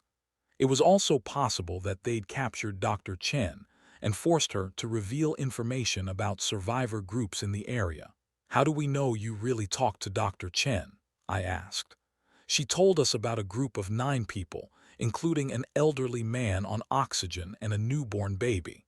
She said you'd be traveling with an ATV and trailer, heading for the community gathering at the old Grange Hall." The level of detail in their knowledge was both reassuring and terrifying. If they were legitimate allies, this could be the help we desperately needed to get Frank and Isabella safely to our destination. If they were hostile, they knew exactly how vulnerable we were and what resources we were carrying. I made a decision that felt like rolling dice with all our lives. "Come forward slowly, hands visible," I called. "One person only." A single figure emerged from the tree line, walking carefully toward the cabin with both hands raised and empty. As the person got closer to our window, I could see it was a woman in her 30s wearing military-style clothing and carrying what looked like medical equipment. "My name is Lieutenant Sarah Kim," she called when she was about 20 feet from the cabin. "I'm a former Army medic, and I'm working with Dr. Chen to evacuate isolated survivor groups to safer locations." "How many people are with you?" I asked. "7, including 2 other medical personnel and a mechanic who specializes in ATV repair. We have vehicles that can transport your entire group more safely than walking through this terrain." The offer was almost too good to believe. Professional medical care for Frank and Isabella, mechanical support for our overloaded ATV, and faster transportation that would reduce our exposure to hostile groups and severe weather. But I'd learned over the past week that anything that seemed too good to be true usually was. "Give me some proof that you're legitimate," I demanded. Lieutenant Kim reached slowly into her jacket and pulled out a small radio device. She spoke into it briefly, and a moment later I heard Dr. Chen's voice crackling through the static. "Joaquin, this is Patricia Chen. Lieutenant Kim and her team are working with me to help survivor groups reach the community. You can trust them." The voice was definitely Dr. Chen's, with the same professional tone and slight accent I remembered from our conversations in the Morrison shelter. But radio communications could be faked or forced, and I had no way to verify that she was speaking freely. I looked around the cabin at the 8 people depending on me to make the right decision. Frank Johnson, whose breathing was still labored despite the warmer environment. Baby Isabella, who needed more medical care than we could provide with our limited supplies. Carmen and Rosa, who were exhausted from days of caring for the most vulnerable members of our group. Bill and Miguel, who'd risked their lives multiple times to keep us all safe. Margaret Johnson spoke up from her position near Frank's makeshift bed. "Joaquin, we're not going to make it to this community on our own. Frank's getting worse and we're almost out of oxygen. If these people can help us, we have to take the chance." She was right, and I knew it. Our original plan was failing. Frank wouldn't survive another day of travel at our current pace, and we didn't have enough supplies to wait in the cabin for his condition to improve. We needed help, even if accepting that help meant trusting strangers who might have their own agenda. "All right," I called to Lieutenant Kim, "but I want to see all your people, and I want them to approach one at a time with their weapons visible." Over the next 20 minutes, 7 people emerged from the forest and approached the cabin under my rifle sights. Lieutenant Kim and 2 other medics. A mechanic named Dave who looked like he'd spent his career working on military vehicles, and 3 security personnel who carried themselves like professional soldiers. They were well-equipped, well-organized, and surprisingly well-informed about conditions throughout the region. They had detailed maps showing safe routes and dangerous areas, communication equipment that let them coordinate with other rescue teams, and medical supplies that could address Frank's respiratory problems and Isabella's ongoing health needs. Most importantly, they had 2 vehicles capable of transporting our entire group safely and quickly to the community gathering point. A military surplus truck with enclosed cargo area for the vulnerable members of our group, and an all-terrain vehicle that could handle the ash-covered roads better than our overloaded ATV. Lieutenant Kim examined Frank's condition and immediately started him on a more effective breathing treatment using equipment we couldn't have provided. One of the other medics checked Isabella's recovery from her respiratory infection and pronounced her strong enough for continued travel with proper medical monitoring. "We can have you at the Grange Hall community by tomorrow evening," Lieutenant Kim explained as her team prepared our group for departure.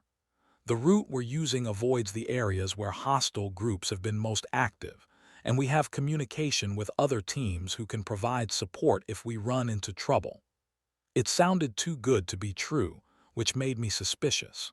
But Frank's breathing had already improved dramatically under their medical care, and Isabella was resting comfortably in a heated carrier that maintained proper temperature and humidity for newborn travel.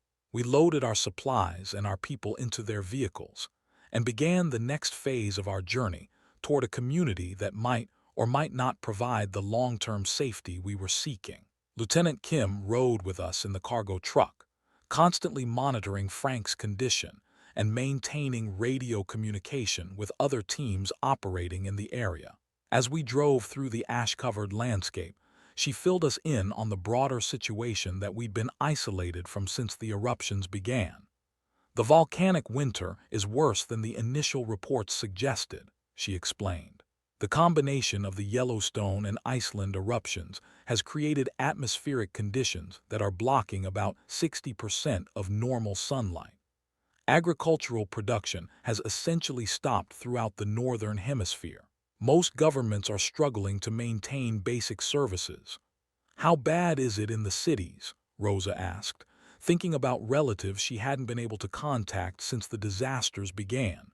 "Bad," Lieutenant Kim replied honestly. "Seattle and Portland have lost most of their electrical grid. Food distribution has broken down in many areas. There's been significant civil unrest as people compete for limited resources." "What about Spokane?" I asked, thinking about Alina and the girls. Lieutenant Kim hesitated before answering, which told me everything I needed to know before she spoke. "Spokane took a direct hit from the initial ash fall. The city is largely evacuated now, with most survivors moved to emergency shelters in less affected areas." My heart felt like it stopped beating for a moment. Alina and the girls had been in Spokane when the eruption started. If the city had been evacuated, where had they gone? Were they in one of those emergency shelters, or had they tried to make their own way to safety? Were they still alive? I must have looked as devastated as I felt, because Lieutenant Kim placed a reassuring hand on my shoulder. "The evacuation was mostly successful," she said gently. "Most people got out before conditions became life-threatening. There are refugee processing centers throughout eastern Washington where evacuees are being housed and reunited with family members." "Can you help me find them?" I asked. "That's part of what the community at the Grange Hall is working on," she replied. "They're maintaining databases of survivors and helping people locate missing family members.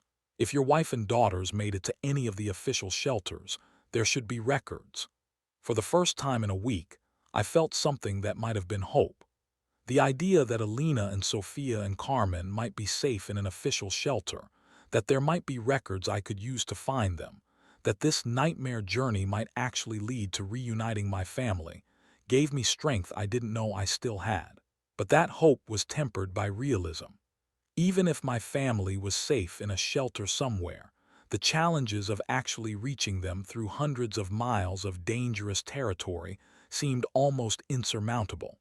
Even if we made it to this community and found records of their location, getting to them would require resources and planning that might take weeks or months to arrange. The journey to the Grange Hall took 18 hours, with stops for medical checks and route adjustments to avoid areas where other teams had reported hostile activity. We traveled mostly at night, using roads that were barely passable even with military-grade vehicles, through a landscape that looked like the surface of an alien planet. Every town we passed was either completely abandoned or reduced to small groups of survivors huddled around whatever heat sources they could maintain. The few people we saw looked like refugees from a disaster movie, bundled in every piece of clothing they owned, and moving with the desperate efficiency of people who knew they were running out of time. Frank's condition remained stable throughout the journey, thanks to the professional medical care Lieutenant Kim's team provided. Isabella continued to recover from her respiratory infection, responding well to the controlled environment in the heated carrier. For the first time since leaving my house, I started to believe that everyone in our group might actually survive this ordeal. We reached the Grange Hall community just as the sun was setting on our 7th day in the volcanic winter, though the sun was barely visible through the ash clouds that had become our permanent sky. What I saw there changed my understanding of what survival looked like in this new world. The old Grange Hall itself was just a single building, but the community that had formed around it extended across several acres of what had once been farmland. Dozens of vehicles were arranged in defensive positions around a central area, where large tents and temporary structures housed families who'd arrived from throughout the region. People were working everywhere I looked. Some were digging latrine systems and waste management facilities. Others were organizing supply distribution from vehicles that had arrived from other survivor groups. A group of mechanics was maintaining and repairing vehicles that would be essential for continued evacuation and supply operations. Most impressive was the communications center that had been established in the main hall, where people with radio equipment were coordinating with survivor groups throughout the Pacific Northwest and maintaining contact with government emergency services that were still functioning.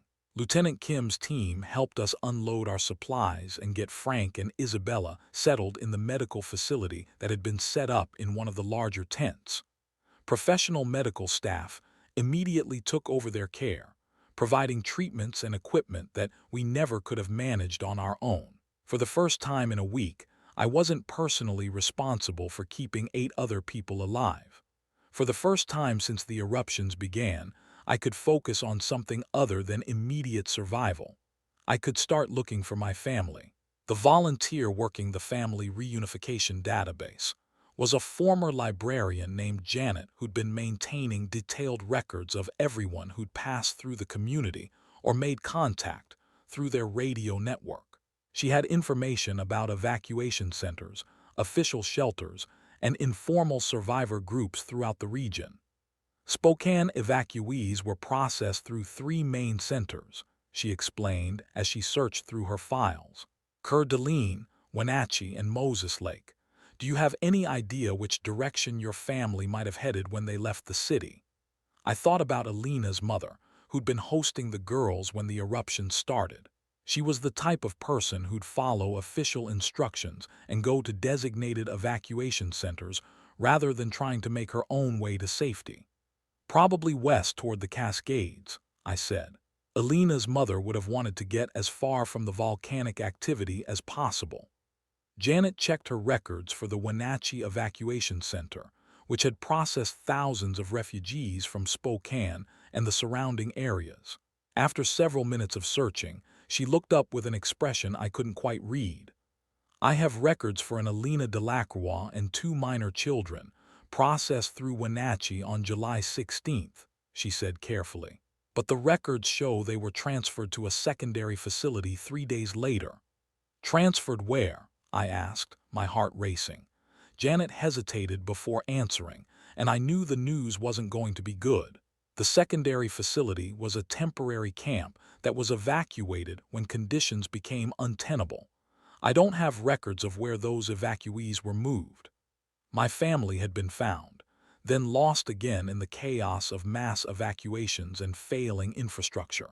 They were alive as of 4 days ago, but they could be anywhere in hundreds of miles of territory, moving between temporary shelters that might not be keeping records or maintaining communication with other facilities.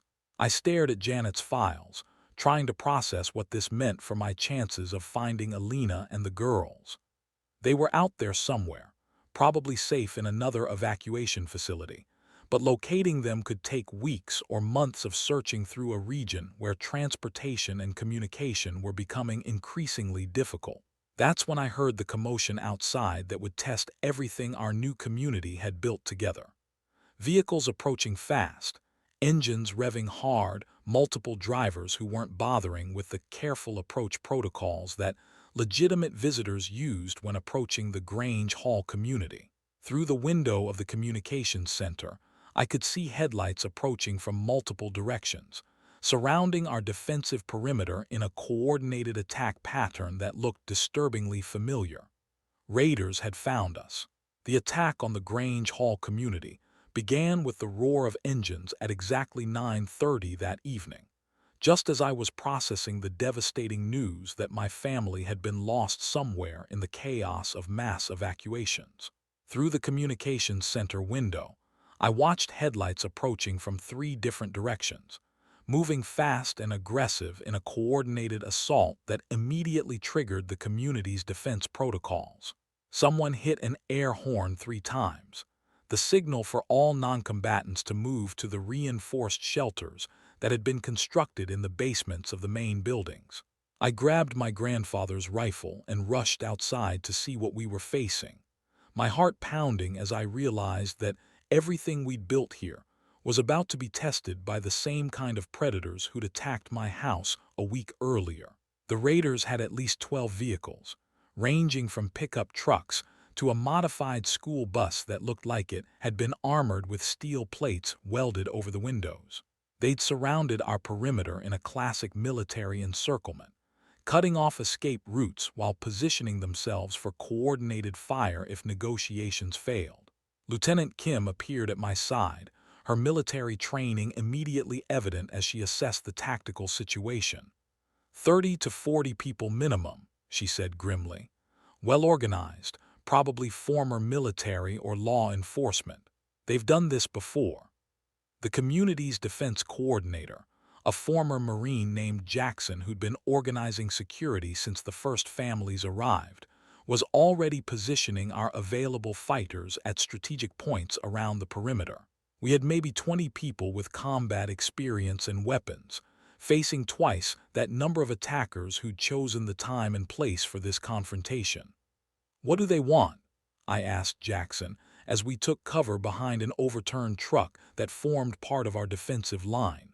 "Same thing they always want," he replied, checking his rifle and scanning the raider positions. "Food, fuel, weapons, medical supplies, everything we've worked to collect and protect." A voice amplified by a bullhorn cut through the evening air, echoing across the ash-covered landscape. "People in the community, this is Colonel Marcus Webb, commanding the Pacific Northwest Survival Coalition. We're here to discuss terms for your integration into our regional network." The formal language and military terminology made this sound like an official government operation, but I could see Lieutenant Kim shaking her head grimly as she listened to the announcement. "That's not any coalition I've heard of," she whispered. "Sounds like raiders who have gotten organized enough to use official-sounding names." Colonel Webb continued his announcement, his tone reasonable but with an underlying threat that was unmistakable. "We're offering protection and resource sharing in exchange for your compliance with regional security protocols. You have 10 minutes to send representatives to discuss terms." Jackson looked around at our defensive positions, calculating odds that didn't look favorable. "We can probably hold them off if they attack directly," he said quietly. But we've got women and children in those shelters, including people who can't be moved safely. A prolonged fight will result in casualties we can't afford. I thought about Frank Johnson, finally getting proper medical care for his respiratory condition in our makeshift medical facility. About baby Isabella, recovering from her infection under professional medical supervision. About the dozens of families who'd made it to this community after losing everything else, trusting that they'd found safety at last. What kind of terms do groups like this usually offer? I asked. Lieutenant Kim's expression was grim. Total surrender of resources and integration into their hierarchy. Basically, you become their slaves in exchange for continued existence. The 10-minute deadline was approaching fast, and I could see our community leaders gathering near the main hall to discuss our response. Some people were arguing for negotiation, hoping to find a compromise that would preserve at least some of our autonomy. Others wanted to fight immediately, before the raiders had time to strengthen their positions or call in reinforcements. That's when I noticed something that changed the entire dynamic of the situation. Among the raider vehicles, I recognized the pickup truck that had attacked my house 6 days earlier. The same camouflage paint scheme, the same tactical equipment mounted in the bed, the same aggressive positioning that had preceded the firefight that destroyed my grandfather's living room. These weren't just random raiders who discovered our community. These were the same men who'd threatened to burn us out, who'd forced us to abandon our homes and begin this desperate journey to find safety. They'd been tracking survivor groups throughout the region, probably following the same evacuation routes that Dr. Chen and Lieutenant Kim had been using to help people reach safety. We weren't just facing an opportunistic attack. We were facing a systematic campaign to capture and control every survivor group in the Pacific Northwest. I found Jackson and Lieutenant Kim and shared my recognition of the raider vehicles. They've been hunting us specifically, I explained. This isn't a random encounter. They followed us here. Jackson's face hardened as he processed the implications. If they've been tracking evacuation routes, they probably know about other communities too. This could be part of a coordinated campaign to take control of all the survivor groups in the region. Which means surrender isn't really an option, Lieutenant Kim added. Even if they honor their initial terms, they'll eventually consolidate control and eliminate anyone who might challenge their authority. The bullhorn crackled to life again. 5 minutes remaining. We're prepared to demonstrate our commitment to regional security if negotiation isn't possible. I looked around at the community we'd helped build in just a few days. People who'd lost everything but had found hope in working together to create something sustainable. Families who trusted that cooperation and mutual support could overcome the challenges of surviving in a world where normal rules no longer applied. If we surrendered to these raiders, everything we'd built would be destroyed. If we fought and lost, everyone would die or be enslaved. If we fought and won, we'd still face the possibility of reprisal attacks from other raider groups who'd see our community as a threat to their expanding territorial control. But there was a fourth option that nobody had mentioned yet. What if we don't fight and we don't surrender? I said to Jackson and Lieutenant Kim. What if we evacuate? They looked at me like I'd suggested something impossible. There are over 100 people here, Jackson pointed out. Women, children, elderly, injured. We can't move everyone fast enough to escape an organized pursuit. Not everyone, I agreed. But what if we split up? Some people fight to buy time, while others evacuate the most vulnerable. The raiders can have the buildings and whatever supplies we can't carry, but they don't get the people. Lieutenant Kim was already thinking tactically about how such a plan might work. We'd need multiple escape routes and predetermined rally points. Vehicles for the people who can't walk long distances, communication protocols for regrouping after the immediate threat has passed. And we'd need volunteers willing to stay behind and fight a delaying action against superior numbers, Jackson added grimly. I thought about my grandfather's stories one more time, about Dust Bowl farmers who'd sacrificed their farms to save their families, about communities that had survived by knowing when to fight and when to run. Most importantly, I thought about Alina and Sophia and Carmen, somewhere out there in the chaos of mass evacuations, depending on me to survive long enough to find them. "I'll stay," I said simply. "This community saved my people when we had nowhere else to go. I owe it that much." Over the next 4 minutes, we organized the most desperate evacuation in human history. Lieutenant Kim's team would lead the non-combatants toward a secondary rally point about 10 miles northeast, using back roads and forest trails that would be difficult for the raiders to follow with their larger vehicles. The medical staff would transport Frank Johnson and baby Isabella, using equipment that could maintain their care during the journey. Jackson would coordinate the defensive action with volunteers who'd chosen to stay behind and fight. Our goal wasn't to defeat the raiders, just to delay them long enough for the evacuation to succeed, and then escape ourselves if possible. 23 people volunteered to stay and fight, including Bill Rodriguez and Miguel Martinez from my original group. Carmen Rodriguez chose to go with the evacuation to help care for the medical cases, but she kissed Bill goodbye like she never expected to see him again. "Take care of our family," Bill said to me as we shook hands before taking our positions. "If something happens to me, make sure Carmen and the kids know I was trying to protect them." I nodded, understanding that we were probably saying goodbye forever. The odds of the delaying force surviving a prolonged engagement with superior numbers weren't good. The odds of successfully regrouping after the evacuation weren't much better. But sometimes survival requires accepting terrible odds in pursuit of the only choice you can live with. The bullhorn announcement came exactly on schedule. "Time's up. Send your representatives now, or we'll demonstrate our regional security capabilities." Jackson responded with our community's official answer, broadcast through our own public address system. "Colonel Webb, this is Marine Sergeant Jackson commanding Grange Hall Community Defense. We reject your terms and demand that you withdraw from this area immediately." What followed was the most intense firefight of my life. The raiders attacked from all sides simultaneously, using their numerical superiority and heavy weapons to suppress our defensive positions, while assault teams moved in to breach our perimeter. Jackson had positioned our fighters to maximize the defensive advantages of our prepared positions, but we were fundamentally outgunned and outnumbered. I found myself in a foxhole behind the overturned truck, firing my grandfather's hunting rifle at muzzle flashes in the darkness while bullets shattered the ground around my position. Bill Rodriguez was 20 yards to my left, his shotgun booming regularly as he engaged raiders trying to flank our southern perimeter.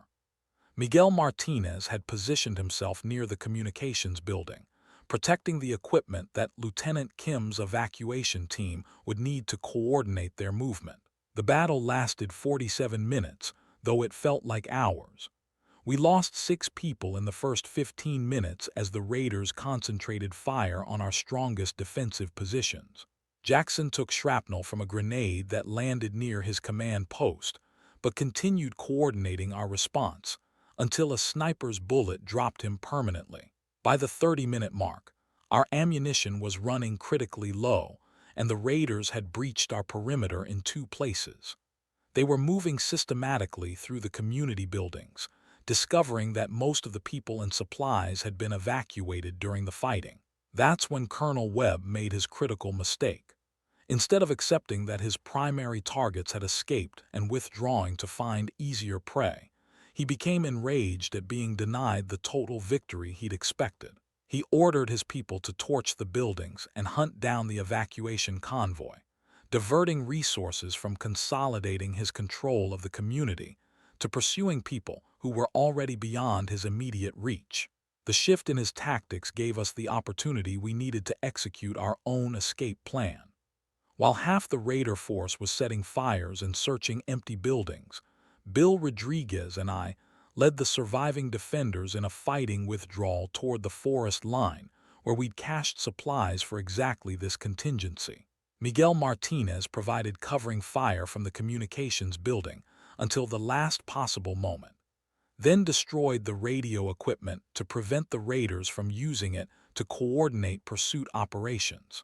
We reached the tree line with 11 people, less than half of our original force, but enough to continue the mission of protecting the evacuation convoy if the raiders managed to track them down. Behind us, the Grange Hall community was burning, orange flames visible for miles through the ash-laden atmosphere. Everything we'd built together over the past week was being destroyed, but the people who'd made it a community were still alive and moving toward safety. The pursuit began within an hour, as we'd expected. Colonel Webb had left a skeleton force to secure the burning community while taking the majority of his raiders to hunt down the evacuation convoy. Their vehicles gave them speed advantages on the few passable roads, but Lieutenant Kim had chosen forest routes that would force them to pursue on foot through terrain that favored defenders.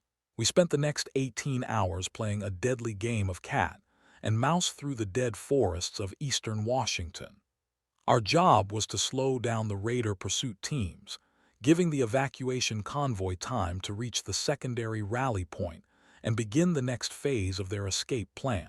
Bill Rodriguez proved to be a natural guerrilla fighter, using his knowledge of local hunting areas to set up ambushes that picked off raiders without exposing our small force to direct confrontation. Miguel Martinez had brought demolition skills from his construction background, improvising booby traps that disabled vehicles and demoralized pursuit teams. I coordinated our movements using hand signals and whispered communications, drawing on everything my grandfather had taught me about reading terrain and understanding how landscapes could be used for tactical advantage. The ash-covered forest provided excellent concealment, but it also muffled sound and reduced visibility for everyone. By the second morning of the pursuit, we'd reduced the raider force by about a third while losing only 2 more of our own people. More importantly, we delayed their advance long enough for Lieutenant Kim to get the evacuation convoy to the rally point and begin establishing defensive positions. But our ammunition was almost exhausted, and the raiders were learning to counter our tactics. Colonel Webb had reorganized his pursuit teams into smaller, more cautious units that were harder to ambush and more difficult to track. He'd also called in reinforcements from other raider groups in the region, turning our guerrilla action into a conventional battle that we couldn't win. That's when we received the radio message that changed everything.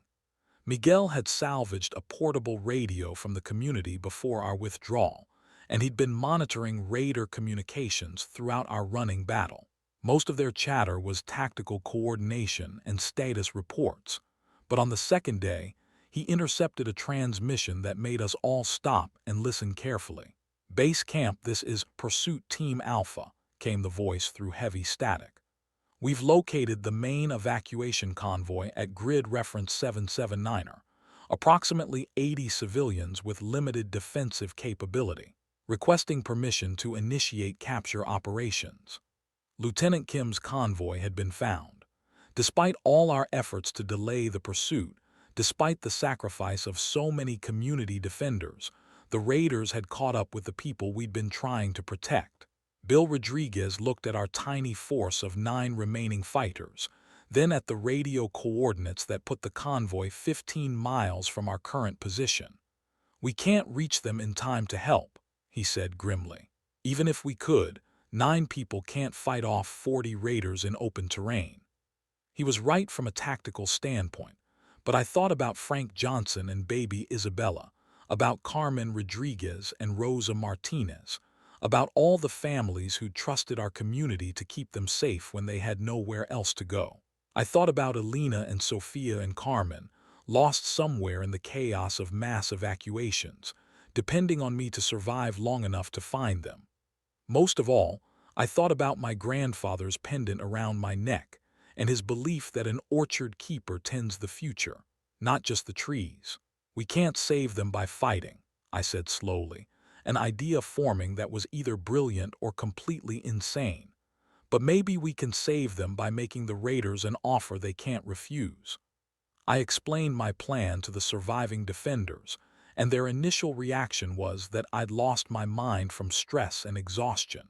But as I laid out the details, they began to understand how it might actually work. Colonel Webb wanted control of survivor communities throughout the region. He'd spent tremendous resources hunting down our evacuation convoy because he couldn't tolerate any group that successfully resisted his authority. But what if we offered him something more valuable than capturing one group of refugees?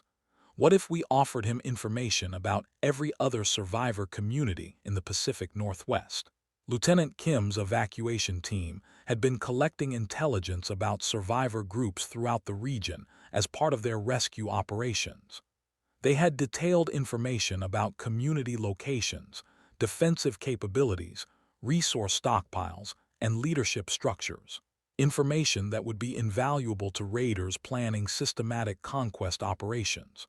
Of course, we didn't actually have access to that intelligence database, which had been evacuated with Lieutenant Kim's team. But Colonel Webb didn't know that. I used Miguel's radio to contact the raider force directly, bypassing their tactical communications to reach Colonel Webb's command frequency. Colonel Webb, this is Joaquin Delacroix, representing the Grange Hall Community Defense Force. Static filled the channel for nearly a minute before Webb responded. Delacroix, you're in no position to negotiate. Surrender immediately, and you might survive this. I'm offering you something more valuable than one convoy of refugees, I replied. Complete intelligence on every survivor community in the Pacific Northwest. Locations, defenses, resources, leadership. Everything you need to expand your territorial control without wasting resources on reconnaissance. Another long pause, then Webb's voice came back with a different tone. What's your proposal?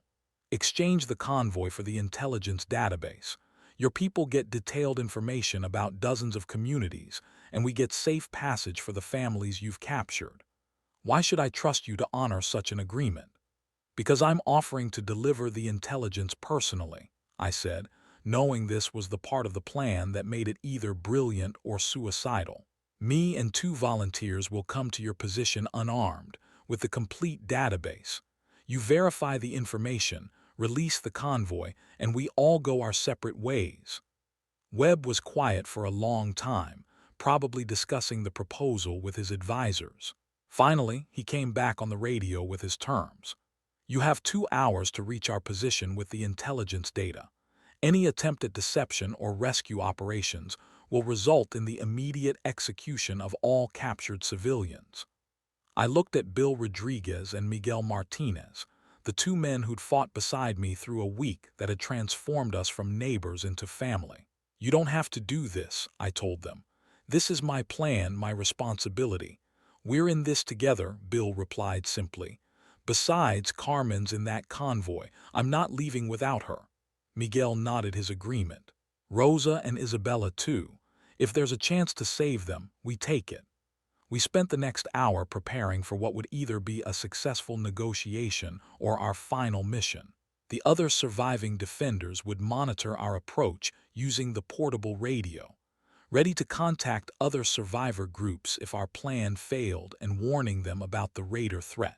The intelligence database we were supposedly carrying was actually a collection of outdated maps and fictional community locations that Miguel had improvised using his construction surveying knowledge. It would look legitimate at first glance, but detailed verification would reveal it as completely worthless. Our plan depended on exchanging the fake intelligence for the convoy's release, then escaping before Colonel Webb discovered he'd been deceived. It wasn't a great plan, but it was the only option that gave the captured families any chance of survival. The raider camp was established in a cleared area that had once been a small airport, giving them excellent visibility in all directions and multiple escape routes if they needed to withdraw quickly. Colonel Webb had positioned his captured civilians in the center of the camp, surrounded by armed guards who could eliminate them instantly if negotiations went wrong. I could see Frank Johnson sitting with his portable oxygen concentrator, looking frail but alive. Baby Isabella was in Rosa Martinez's arms, bundled in blankets that suggested she was still recovering from her respiratory infection. Lieutenant Kim and her medical team were providing care for several injured people, probably casualties from the convoy's capture. Most importantly, I could see that everyone from our original group was accounted for. Carmen Rodriguez was sitting with her children near the medical area. Margaret Johnson was helping care for other elderly evacuees. Dr. Chen was working with the medical team to treat injuries and illness. They were alive, but they were completely at the mercy of people who demonstrated no hesitation about using violence to achieve their objectives. Colonel Webb met us at the perimeter of his camp, flanked by armed guards who kept weapons trained on us throughout the negotiation. He was exactly what I'd expected from his radio communications. Former military officer, probably discharged for disciplinary issues, who'd found opportunity in the collapse of civilian authority. "Show me the intelligence," he demanded without preamble. Miguel opened the case containing our improvised database and spread the maps across the hood of a nearby vehicle. Webb studied them carefully, comparing our fictional community locations to intelligence his own people had gathered during their regional operations. "Some of these match our reconnaissance reports," he said after several minutes, "but others are in areas we've never encountered organized communities." "That's because your people have been focusing on the main evacuation routes," I replied, hoping my voice sounded more confident than I felt. "These communities are in areas that most survivors avoided because they seemed too isolated or dangerous." Webb continued his examination, occasionally asking questions about defensive capabilities and resource stockpiles that I answered with information Miguel and I had rehearsed during our approach. For 20 agonizing minutes, we maintained the deception while watching armed guards keep weapons pointed at captured families who were depending on us to save them. Finally, Webb seemed satisfied with his initial verification of the intelligence. "This appears legitimate," he announced, "but I'll need more detailed confirmation before releasing the captured civilians." That was the moment our plan would either succeed or result in everyone's death. "The detailed verification can wait," I said, gesturing toward the families sitting under guard in the center of the camp. "You have what you wanted. Honor our agreement and release them now." Webb smiled with the cold calculation of someone who'd never intended to honor any agreement. "Actually, I think I'll keep both the intelligence and the civilians. Much more efficient than trying to track down all these communities individually." That's when the shooting started again, but this time it wasn't coming from our tiny force of 3 unarmed negotiators. Lieutenant Kim had been planning her own rescue operation.